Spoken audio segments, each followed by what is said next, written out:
Pozdravljeni v oddaji Pregled tedna. V torek je v taverni potekal sprejem koprskih olimpijskih športnikov. Ujeli smo navijaško vzdušje ter govorili z zlato Andrejo Leški in srebrnim Tonijem Vodiškom. V nedeljo so se zaključile olimpijske igre v Parizu, kjer je nastopilo 90 slovenskih športnic in športnikov. Slovenija je osvojila 3 medalje, 2 zlati in 1 srebrno. 2/3 medalj sta prispevala prav Koprčana, Andreja Leški, ki je osvojila zlato kolajno v judu, in kajtar Toni Vodišek, ki je domov prinesel srebro. V torek so koprskim športnikom pripravili sprejem v taverni.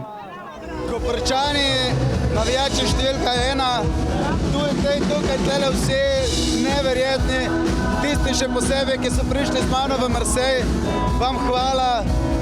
In dal vam bom še razloge za navijati in s tem upam, da naredil dober šov, da boste uživali v gledanju nas lahko doma iz televizije, lahko pridete po svetu nas gledati in upam pa še to, da sem vam šport pokazal in da vam bo dovolj zanimiv, da boste lahko šli še sami ga probati.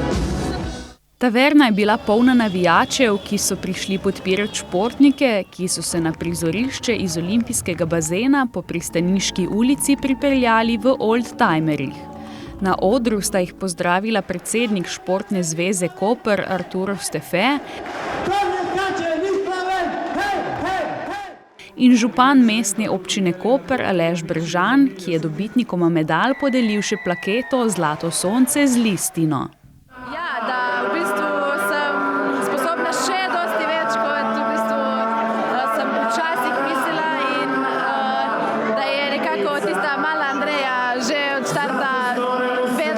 Da imam tle nek talent, da jaz se splača v to investirati in sem sama lahko srečna, da se mi res vse poklopilo. Pomemben prispevek doseženemu 4. mestu slovenske rokometne reprezentance so imeli tudi 3 Koprčani: Aleks Vlah, Dejan Bombač in Staš Slatinek Jovičič. Koprske barve sta v Parizu zastopali še rokometašica Ema Hrvatin, ki pa se sprejema ni udeležila zaradi klubskih obveznosti, ter jadralka Lina Eržen iz koprskega kluba Bum Koper, sicer doma iz Postojne.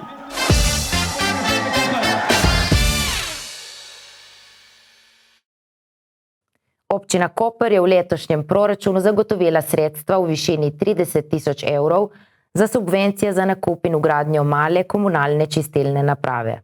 Ukolikor potrebujete malo komunalno čistilno napravo, se do konca avgusta še moč prijaviti na občinski razpis Mestne občine Koper za sofinanciranje nakupa in vgradnje naprav za odvajanje odpadne komunalne vode. Kot je povedala Tanja Rudelj iz Mestne občine Koper, je razpis namenjen za področja, kjer javna kanalizacija ni predvidena, torej ni zgrajena. Izjemoma se sofinancira tudi izgradnja malih komunalnih čistilnih naprav na območju aglomeracij, kjer javna kanalizacija sicer je, vendar priključitev nanjo ni možna, ni izvedljiva iz tehničnih ali finančnih razlogov. Sicer nakup male komunalne čistilne naprave ni stvar izbire posameznika. Zakonodaja namreč določa, da na območjih, kjer javna kanalizacija ni urejena, mora lastnik objekta zagotoviti odvajanje odpadne komunalne vode v malo komunalno čistilno napravo. Torej to zakonodaja določa. Tako se lahko lastniki objektov, kjer javna kanalizacija ni urejena ali pa se nanjo ne morejo priključiti, prijavijo na razpis za sofinanciranje nakupa in vgradnjo le-te. Sicer je koprska občina v letošnjem proračunu zagotovila 30.000 evrov za subvencije. Za enostanovanjske objekte bo sofinancirala izgradnjo malih komunalnih čistilnih naprav v višini do 1500 evrov, za večstanovanjske objekte pa od največ 3.000 do največ 7.000 evrov, odvisno koliko stanovanjskih enot obsega objekt. Na razpis se upravičenci lahko prijavijo do 30.8.2024, prijavitelji morajo vlogo z vsemi dokazili vložiti osebno ali po pošti. Več o javnem razpisu si lahko interesenti preberejo na spletnih straneh občine pod rubriko Aktualna javna naročila, razpisi in objave.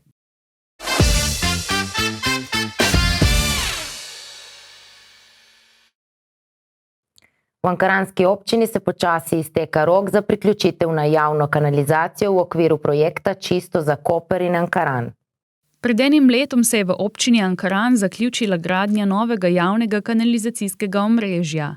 Prebivalci so aprila letos prejeli poziv občine za priključitev na javno kanalizacijsko omrežje, kar morajo opraviti v 6 mesecih od prejema poziva. Lastniki objektov, ki so bili pozvani, da se priključijo na javno kanalizacijsko omrežje, so od občine Ankaran prejeli projektno dokumentacijo za hišne priključke, sama izvedba teh priključkov pa je v njihovi domeni. Pravočasno so bili tudi obveščeni, da v primeru, če hišni priključek prečka parcelo, ki ni v njihovi lasti, so dolžni pridobiti soglasje oziroma služnostno pravico za izvedbo priključka. Če bodo uspeli pravočasno opraviti priključitev, jim bo občina povrnila stroške gradbenih del. Lastnikom objektov občina prihaja naproti z možnostjo subvencioniranja izvedbe priključka, in sicer v višini 80 evrov na tekoči meter izvedenega hišnega kanala. Do nje je upravičen vsak, ki v roku, torej v 6 mesecih po pozivu izvede hišni priključek in tudi pridobi od Marjetice Koper, torej od strokovnih služb Marjetice Koper, zapisnik, ki potrjuje, da je hišni priključek izveden skladno z tehničnimi zahtevami. Po veljavnih predpisih, ki urejajo uporabo kanalizacije, so tudi objekti, ki že imajo energetsko učinkovite hiše ter urejen odvod komunalnih odplak na drugačne načine, dolžni, da se priključijo na novo zgrajeno javno kanalizacijo. Do sedaj se je priključilo 19 objektov, vseh pozvanih pa je bilo nekaj čez 50. V primeru, da se kdo ne bo priključil, bodo na občini primorani zadevo predati v nadaljnjo obravnavo medobčinskemu inšpektoratu Istre.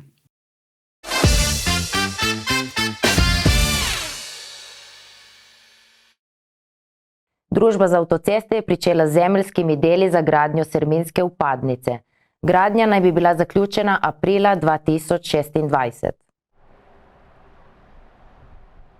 Konec julija so se začela zemeljska dela za gradnjo 1,4 km dolge Serminske vpadnice do Luke Koper. Dars je na razpisu izbral skupno ponudbo cestnega podjetja Koper in kolektorja CPG.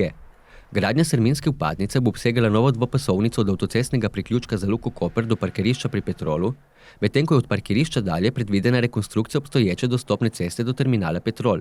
Promet naj bi po novi vpadnici stekel aprila 2026. Bo pa Dars v približno istem času pričel še s širitvijo Bertoške vpadnice v 4-pasovnico. Gradnja bo trajala slabi 2 leti, dobro leto in pol, nekje smo mladi leta 2026 naj bi bila zaključena. Še pred zaključkom del, čisto zaradi sinhronizacije del in prometnih tokov, bo nekje na pol poti se začelo delati tudi Bertoško vpadnico. Pričakujemo, da ko boste obe končani, bo večji del težav z tovornim prometom, saj na območju Mestne občine Koper tudi zaključen, kar se tiče nekih zastojev in podobnih težav. Vrednost naložbe znaša 9,36 milijona evrov z davkom, s projektno dokumentacijo in arheološkimi raziskavami pa je skupna investicijska vrednost 13,7 milijonov evrov.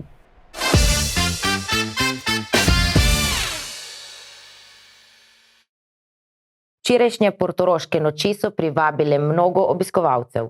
Glavni nastopajoči so bili uspešni italijanski glasbeniki The Colors, predskupina pa boyband Boom. Poglejmo dogajanje. V Portorož so se vrnile portoroške noči.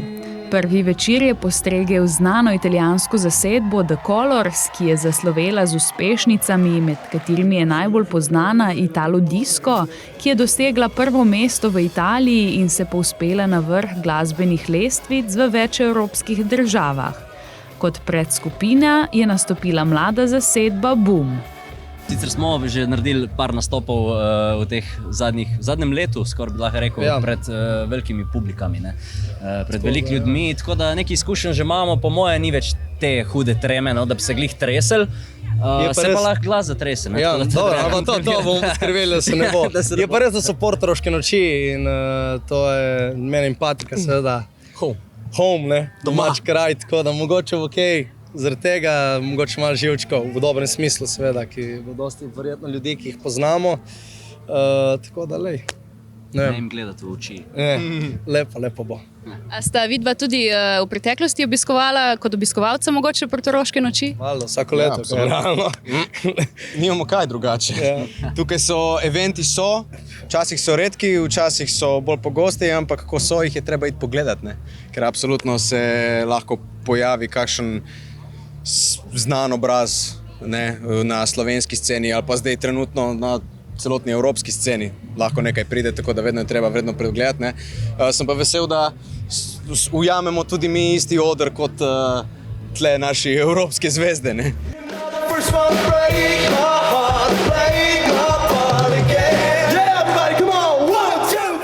Bumovci so se predstavili z nekaj priredbami svetovnih uspešnic ter z avtorskimi komadi iz njihovega prvega albuma Odiseja, ki so ga izdali letos. Zelo smo zadovoljni z izdelkom, celotnim albumom, ker smo res je bilo ogromno truda vloženega not, ogromno emocij, valjda, zaradi samih komadih, veselih. Zaenkrat so odzivi v bistvu res zelo dobri, no, tako da smo res ful presenečeni, tako da zdaj pa upamo, da bo... Da pride še do več ljudi, album itak rabi nekaj časa, da ljudje tudi mogoče začutijo našo glasbo, tudi parkrat nas morajo prijeti v živo poslušati, da bojo videli, kako to vse izgleda, ker nas je na odru 8 in nismo sami 3.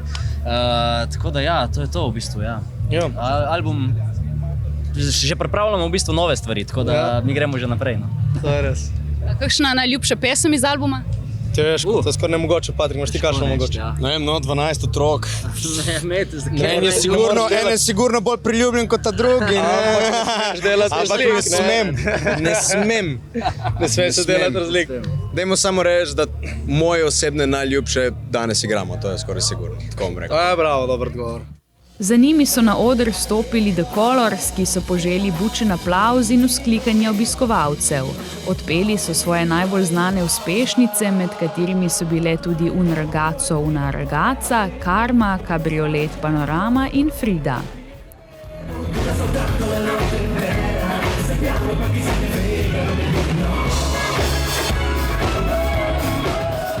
Za njimi so publiko zabavali še Secret Disco, na današnjem drugem večeru Portoroških noči pa bosta nastopili še Bigfoot Mama in skupina Hornets.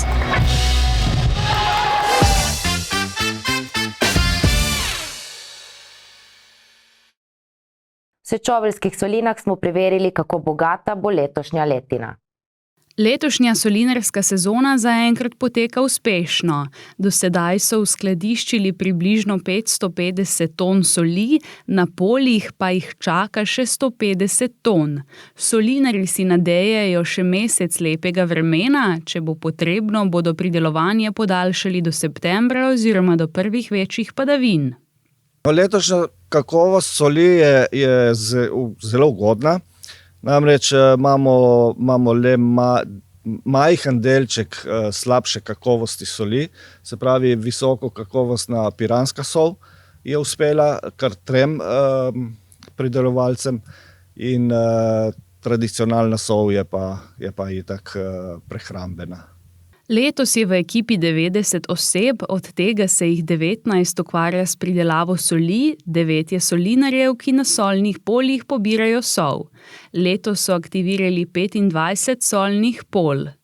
Postopek pridelave se sicer začne v morju. Morje zajemamo v kanale, s prostim padom natočimo, s pomočjo plime natočimo površine prvega izparilnega področja. Nato se voda pretaka iz prvega, drugega, tretjega izparilnega področja in to traja cirka 20 do 24 dni v ugodnih vremenskih pogojih, se pravi sončno, veter brez padavin. Nato se ta slanica pripravljena spusti v kristalizacijske bazene. V kristalizacijskih bazenih pa se nadalje zgošča in prije do te mere, da kristalizira v sol. V času hude vročine se solinarji odločijo za delo zgodaj zjutraj in pozno popoldne, da se tako izognejo naporom, saj je njihovo delo fizično zahtevno. Začne se tako, da solinar, ko pride na polje, pograbi sol iz površine na kupe, počaka malo, da se sol odsedi in na to z lopato naloži na vozičke. Voziček odpelje na odsedišče, iz vozička se pol spet ročno razklada voziček in tako nadaljuje, dokler ima sol na polju. Čeprav so v Krajinskem parku Sečoveljske soline zadovoljni, da bodo letos dosegli boljši rezultat kot lani, še vedno zaostajajo za predlanskim, ko so zaradi vročega in sušnega poletja uspeli pridelati 1750 ton jedilne soli.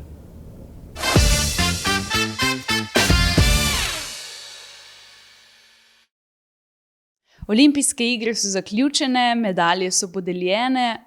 No, na polmaratonu bi medaljo skoraj prijel nekdo drug. Oh, they're away and Gatlin got away brilliantly and he's ahead of the field at the moment and Bolt going and here comes Usain Bolt! Usain Bolt storming through, he takes it again, Blake gets the silver, 9.6!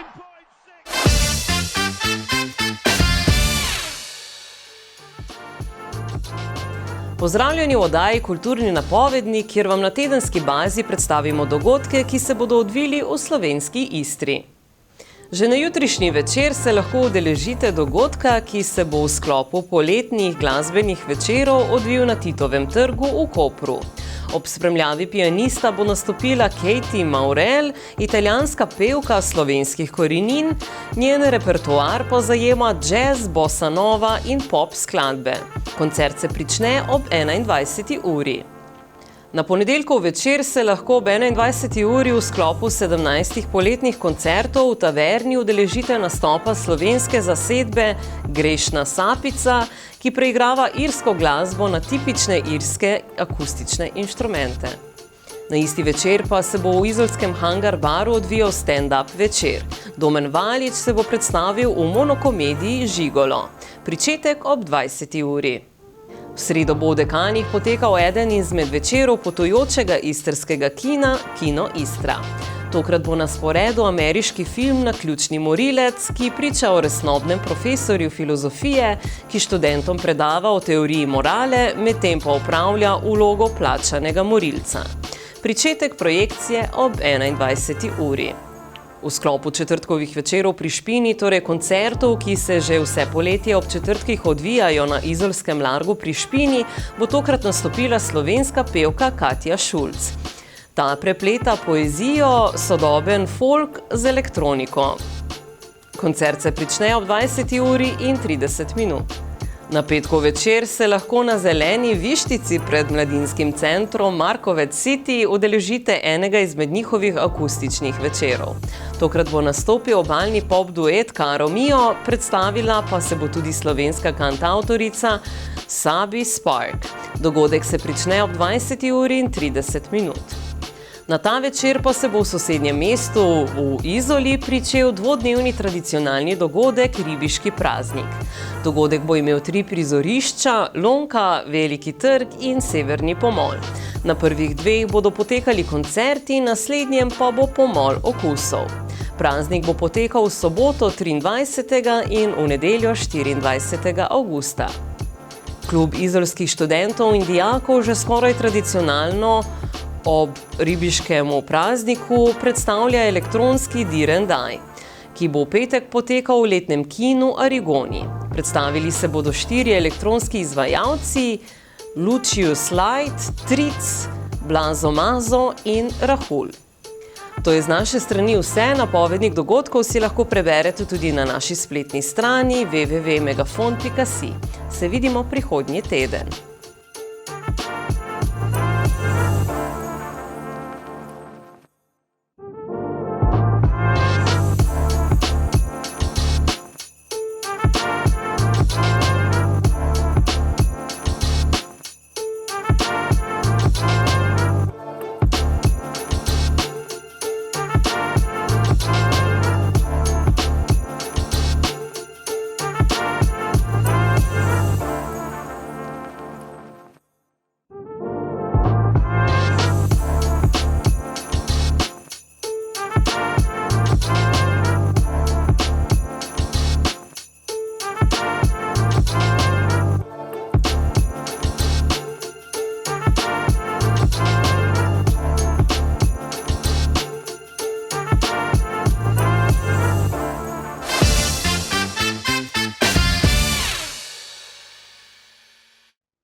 Hvala za vašo pozornost in lep pozdrav do prihodnjič.